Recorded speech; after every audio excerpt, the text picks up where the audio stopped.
Welcome everyone to tonight's virtual event. We are celebrating the end of month 8 of the Lady Darby Read-Along and book 6, A Brush with Shadows, the Dartmoor book. Hard to believe we're at month 8, or maybe it's not.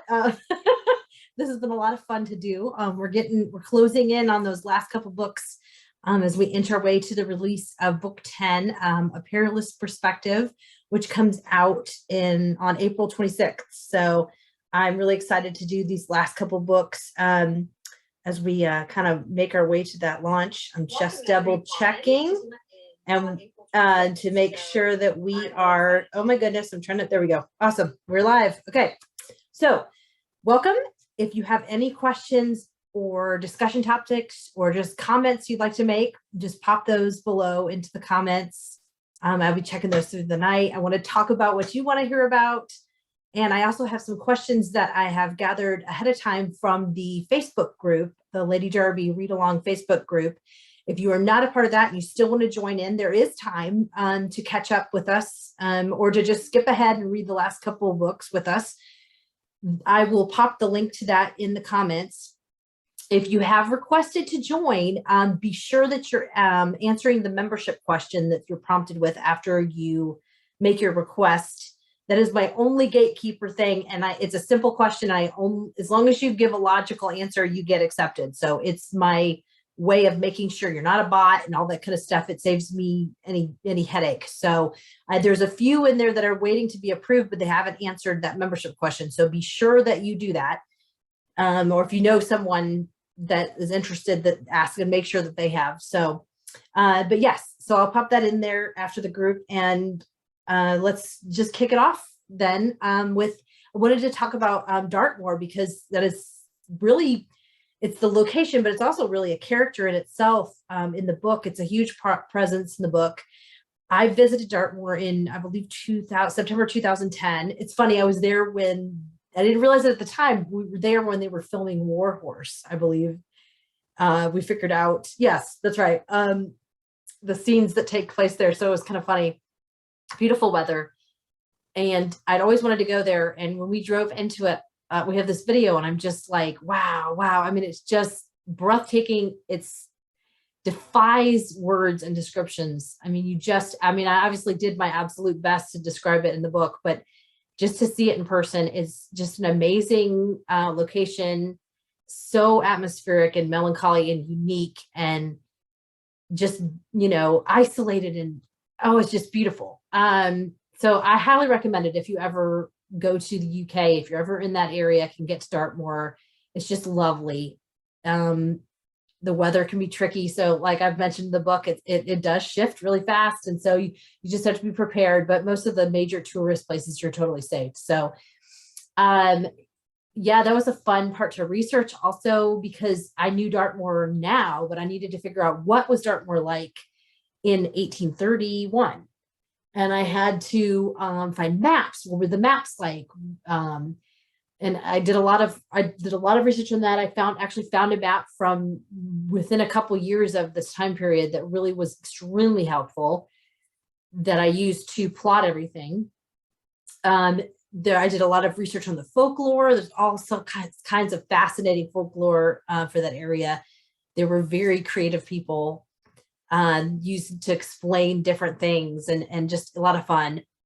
So it's a really interesting place, and it was a lot of fun to research. And the more I dug into it, the more I had things to use. I mean, like the Stephen's grave. I mean, I'd already made Gage's father's first name Stephen. And so it was just all these things just fit, and it was perfect. So it was a lot of fun to do the research on that. I had Kathleen ask me, she said that she would love to hear about how I create the psychological profiles for my characters and how that's part of my process. Yes, so I've mentioned this before. I do psychological profiles. I do plotting, and then I also do loose plotting, and then I also do profiles for each of my main characters and my secondary characters in each of my books. And I do a new one, or I update it, I guess you would say, for each book for the main characters that carry over. So and I mean, I kind of have one right here. It's for the most recent book, because I refer to it. I'm working on Verity Kent right now, book 6. So this is for that, but I refer to it as I'm writing because it helps remind me what journey they're on, what they're, all those kind of things. And you know, it's just a breakdown of, you know, what are their core needs, what are their strengths, what are their character flaws and weaknesses, and then just the general GMC, the goal, motivation, conflict that you'll hear a lot of authors talk about. You know, what's kind of going to be their black moment, what's going to be their epiphany, you know, what's their pathological maneuver. So like when they're backed into a corner or when they're in a fight, how are they going to react? What are they going to turn to? And just all kinds of things. I have a whole list that I go through. Those are just a few of them, but and someday maybe I will share that with everybody. I've been meaning to do that. I should just type up a whole thing and just share it, but I post it on my website. But it really helps me to get into their mind, to understand. And I do broader ones for the bigger characters and maybe more of a narrow, just because it takes a lot of time and thought. But the ones I really need to understand the nuts and bolts of, and even those secondary characters, you know, why are they doing what they do? And this came about because we were discussing in the group about how Gage reacts, and how the scene where he it gets angry and he leaves Kira and he locks the bedroom door and he sleeps in the other room for the first time.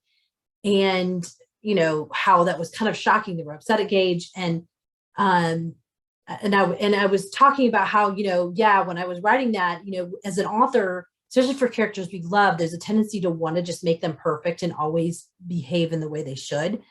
But they're human. We're writing humans. We're trying to write real people. And so they have their flaws and they're going to react wrong. And when they're stressed and they're pushed and they're, you know, they're not going to always choose the best reaction, the best way to respond to things. And so in particular in this book, it's really Gage's book. We really delve into Gage and his backstory, and Kira has to really step it up and be the strength for him and rise to the challenge of dealing with all this and helping him through this. And, you know, Gage is really confronting a lot of hard things. And he's, you know, have very difficult relationships with his family. And so, you know, at this moment in time when Kira's, you know, pushing him, she's kind of his safe place. And so, you know, I equated it to the fact that, like, my children, you know, when they've been at school all day, they've been angels, they've been great, they've been good. And then they come home and they can sometimes fall apart and they yell at us because they're tired and whatever. And they know that they're safe with us and they're not, you know, that it's okay that they're falling apart and misbehaving because we'll still love them anyway. And so it's a little bit of that same thing. We do that. We tend to lash out at the people. We don't lash out at the person that we barely know or we're trying to make a good impression about. We'll lash out at a family member instead, because they're safe. And so it's the same kind of thing. And he's just been pushed to his breaking point, and Kira's his safe place. And so it's not okay. It's not right that he did, but like a human being would do, he does. He lashes out at her. And so it's all those kind of things that you have to think through when you're writing to make it real, to have it be real. I mean, to yourself and to your readers, and to try to really delve into why do we do what we do. And then it helps us actually to stop and think, oh my goodness, I kind of do that too. You know what I mean? And, you know, to process that and, you know, I don't know, that's my hope anyway. I get so much from my reading about those kind of things that characters I identify with, and makes me stop and think about actions I've done and things like that. So that's just one example. So I wanted to talk about, okay, Janine, she asks about Kira's accent. She was the scene with Bree talking about they were teasing her because she's from Scotland and giving her a hard time that they didn't understand her and all that stuff. She wanted to know, does Kira have an accent like Bree? There's obviously a variety of accents all through the UK, and you can watch YouTube videos and all that stuff. And yes, so Kira's accent is not like Bree's. Bree actually comes from not quite in the borders. I mean, she becomes a servant relatively young, so yes, but she lives a little bit, Kirkcudbrightshire is where she's from, which is more to the West. But yes, and she's more of a lower class. Kira's been raised as a lady, so she has that same accent like the gentlemen are taught in public school in Oxford and Cambridge, Eton, and all those places before Oxford and Cambridge, where they're taught to speak like gentlemen, like a proper English gentleman. And so the ladies are taught the same elocution. So yeah, she has much more of a proper British accent is what you would think of it as. Her mother, because her mother does, her father is English. She maybe has a little bit of it that's Scottish, and she knows the language, she knows the dialect, but she much more leans towards the proper British lady, the way she would speak. So, and she also, Janine also commented that that Kira is a little more sarcastic and funny in this book. And yes, I can totally see that. She's, like I said, she really has to come into her own and own it. I mean, she's growing more comfortable, especially after book 5, her interaction, accepting who she is and what the knowledge she has and all of that. She's more confident and comfortable in her marriage with Gage. He's brought that out in her. And so in this book, she has to step forward and really own it because he needs her to, because he's struggling. And so she kind of is allowing herself to be more, of those things that she wasn't able to in the past because of fear and holding herself back and all of that. So yeah, that was fun to explore and to get to delve into and to continue. So, but yeah, that's definitely something that's come out of her comfort. So I'm going to check for any questions or comments. Hi, everybody. Yes, one more reason to go to England is Dartmoor for sure. And of course, everyone knows that's where Hound of the Baskervilles, we visited Hound's tour and all that. So anyway, if you have any questions or comments, or you want something for me to discuss about from the book, please just post them. Melinda asked from the group, you make distinct indicators of what is coming in Artless Demise, which is book 7, which we'll be exploring for January. How much rereading for January? How much did you have clearly in mind when you finished this book? So I've talked about this before. When I first started writing the Lady Darby series, what became an Artless Demise, book 7, was basically where I initially saw the first arc of Kira's character going, because I wanted to get her to London. I wanted her to get her to the London Burkers, which I knew was coming up in December 1831. So I knew that book 7 was coming. I knew a lot of the things I wanted to do with book 7 and explore, and which characters I wanted to be in London for that. And I'll talk a lot about that next month, but I definitely with this book, there's a lot of things I wanted to, that are moving towards that, but also that have to kind of be explored and not, maybe not wrapped up, but gotten to at this point for us to be able to get to book 7. So I needed Kira to have that confidence going into book 7 so that it can be dashed again. And I needed their relationship to be this way and for Gage to have opened up to this extent. And the situation with Lord Gage, I initially did not plan that backstory element about Lord Gage and Aunt Vanessa. That came about when I was writing the book. It was something that Gage kind of said in that first initial chapter, and I was like, oh. But I knew that it wasn't that he actually had the affair, but that the rest of it. So, which also will play into a later event. So it's kind of, Lord Gage is really all over the place. You just do not know what to expect from him. And that's part of the problem with him. Which I did have questions about that too in the group. Lord Gage is a big part of book 11.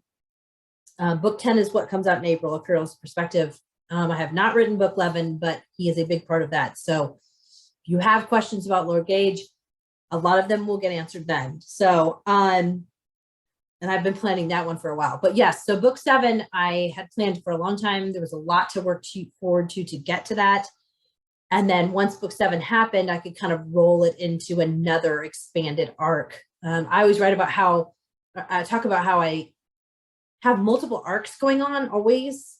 And so they're never all ending in the same book. Obviously, eventually when I wrap the series up, they will. But at this point, I kind of I like that flow. And so book 7 was definitely one arc and then beginning another. So to answer that. So anyway, if you have any other questions, that's the last question I have from the group, but I'm happy to talk about anything y'all want to hear about or to just wrap it up. I love this book. This is it was one of my favorites to write. I think because I love Gothic. Everybody knows this. I love Gothic fiction. And so it really has that Gothic feel. I was really able to explore that to its full extent. There's so much great history, so much great location to work with, plus digging into Gage and the emotional impact and all of that. So it was tricky to write, but I was really, really happy with the way it turned out and excited. And I love the twists that happened and all that. So yes, I love Gage's grandfather and the carpentry and just the little things. You really get a better sense of who Gage is and was and how he became who he is. And you know, I also talked about this in the group. We don't really know, and we never will, because we won't have, unless I decided to back up in time, we will never have a part of the story from Gage's mother's point of view. So we don't really know what she was thinking and feeling and her motivations and why she acted the way she acted. And we have everybody else's opinions and memories and thoughts feeding in and hearing, culls through all these. But she also has her own, that she's protective of Gage. She's, all these things. So her own, our past experiences, our own insecurities, all those things, they all feed into our viewpoints of other people. I mean, we all realize this. So, she realizes this, and she realizes she's getting everybody else's viewpoints. And so she never has a completely clear picture of Emma. And so I purposely wanted to be like that, because I wanted to leave it, the readers, first of all, to understand that, but also it's kind of up to you to make up your mind what you think Emma was doing and how she was, and all that stuff. What Gage's mother was thinking and what she had in mind. Did she have his best interest at heart or not? So all those kind of things. So I will never answer that, because that is not an answer I can definitively give. And I want to leave that open because it kind of makes a point for people. So, yeah, pretty cool. There's a possibility, I guess I could, but I haven't thought that far. Let's see. Oh, yes. Yeah. Let's see. Oh, how do you think Anderley felt when Kira asked if he was playing tricks again? Yeah, so Anderley is, I think I think that he would have accepted that it was a legitimate question. I mean, obviously, because he had been caught out, like what he'd been doing, especially in book 5, when she realized, and she called him out a little bit in that book. So, it's kind of, I don't think he held it against her. I mean, you do have to remember there is that definitely, he's the valet and she's the lady. So he, they can only be chummy to a certain extent, but I do think of them as growing as friends. I mean, I don't want to color that, but he would have that in mind always. But also, yeah, I don't think he would have. I think he would have not been shocked that she would ask that question. I mean, it's kind of his just desserts, because he was, so, but she accepts his answer really quick. So, I mean, I think if she hadn't, then he would have been obviously much more put out and offended.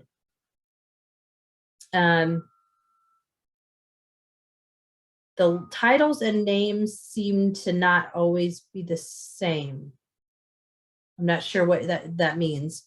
I do know there is an error in one of the past books that Gage's his grandfather, I believe, was called Earl of Tavistock instead of Viscount, which was just a mess up. I think that did happen. I'm trying to remember. That may be what you're talking about. And as far as I know, that only happened in one spot. And I was like, it was one of those, oh my gosh, like that we missed, and it was already done. And so he's Viscount. But yes, maybe that's what you mean. Was Lorna based on a real person? Lorna was not. She was a lot of fun. I really wanted someone to kind of, well, to be Kira's friend, and also to kind of like be able to contrast and to make us, to be able to see what the flip side of the coin of what Kira lives could have been like. I mean, if she'd chosen not to marry Gage and all those kind of things. And I want to do something more with Lorna and Alfie actually too, because, oh my gosh, Alfie's such a scoundrel, not the nicest of guys, but also, after everything they've been through, he and Kira kind of have a connection, especially after what happened in the end in that cave. And, yeah, so there's a lot there. I would like to do something with them again. It's just finding the right way to do it. Yeah, there's so many plots I would love to do.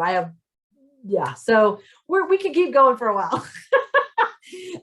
So yeah, but Lorna's not based on anybody that I know of that I can remember. I think she was just a kind of an inspiration, and I needed her for the plot and I liked it. I liked having her. So is Langston Manor? Well, yeah. So Langstone is the location, and it's Baron Langstone. That's the first title he would have been given, which was named after the land, and then he was given the Viscount of Tavistock later. So I'm not sure of the confusion, but yes, that's the manor. I mean, so the manors are not always the same title as any of the titles, and they're not. I mean, they could be none of the titles. It could just be that this is what this place is called, and they decided to call it that. So, yes, more plots mean more books. Yeah. So yeah, I'm going to keep them going. I see no end in sight at the moment. So as long as the publisher wants to keep publishing. So, and you guys want to keep reading, that's really what it is. As long as you guys keep reading and buying them and borrowing them from the library, then hopefully I'll keep getting to turn them out. So, well, I don't see any other questions. If you got something, pop it in right now, and otherwise I will just be wrapping it up here. Month nine starts next month, or starts tomorrow officially, but the virtual event will be on January 13th. We will be reading An Artless Demise, the London book. The London Burkers. Let's see. Okay, so we just have comments. All right, yes. So we're going to wrap it up. So next month, and I wish you guys all the happiest of holidays and a wonderful start to the new year. This has been so much fun, and I look forward to just keep going. So have a great night.